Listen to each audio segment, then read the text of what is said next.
नमस्कार, जय माता दी। आज हम आपको सुनाएंगे कार्तिक माह की पहली कहानी। किसी गांव में एक बुढ़िया रहती थी और वह कार्तिक का व्रत रखा करती थी। उसके व्रत खोलने के समय कृष्ण भगवान आते और एक कटोरा खिचड़ी का रखकर चले जाते। बुढ़िया के पड़ोस में एक औरत रहती थी। वह हर रोज यही देखकर ईर्ष्या करती कि इसका कोई नहीं है, फिर भी इसे खाने के लिए खिचड़ी मिल ही जाती है। एक दिन कार्तिक महीने का स्नान करने बुढ़िया गंगा गई। पीछे से कृष्ण भगवान उसका खिचड़ी का कटोरा रख गए। पड़ोसन ने जब खिचड़ी का कटोरा रखा देखा और देखा कि बुढ़िया नहीं है, तब वह कटोरा उठाकर घर के पिछवाड़े फेंक आई। कार्तिक स्नान के बाद बुढ़िया घर आई तो उसे खिचड़ी का कटोरा नहीं मिला और वह भूखी ही रह गई। बार बार एक ही बात कहती कि कहाँ गए मेरी खिचड़ी और कहाँ गया मेरा खिचड़ी का कटोरा। दूसरी ओर पड़ोसन ने जहाँ खिचड़ी गिराई थी वहाँ एक पौधा उग गया जिसमें 2 फूल खिले। एक बार राजा उस ओर से निकला तो उसकी नज़र उन दोनों फूलों पर पड़ी और वह उन्हें तोड़कर घर ले आया। घर आने पर उसने वह फूल रानी को दिए, जिन्हें सूंघने पर रानी गर्भवती हो गई।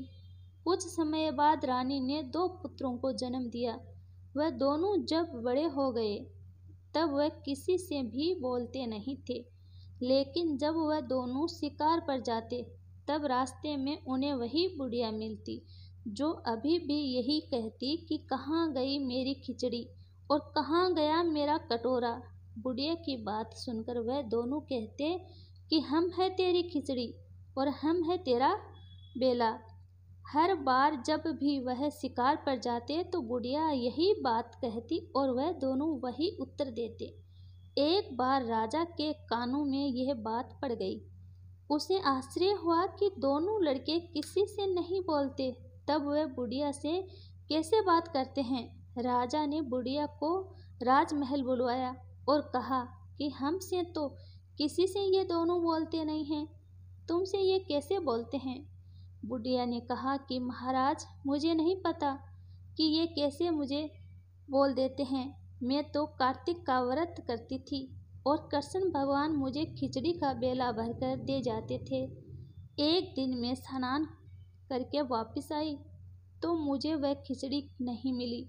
जब मैं कहने लगी कि कहाँ गई मेरी खिचड़ी और कहाँ गया मेरा बेला, तब इन दोनों लड़कों ने कहा कि तुम्हारी पड़ोसन ने तुम्हारी खिचड़ी फेंक दी थी तो उसके 2 फूल बन गए थे। वह फूल राजा तोड़कर ले गए और रानी ने सूंघा तो हम 2 लड़कों का जन्म हुआ। हमें भगवान ने ही तुम्हारे लिए भेजा है। सारी बात सुनकर राजा ने बुढ़िया को महल में ही रहने को कहा। हे कार्तिक महाराज, जैसे आपने बुढ़िया की बात सुनी वैसे ही आपका व्रत करने वालों की भी सुना। जय कार्तिक महाराज की जय हो, कार्तिक के ठाकुर जी की।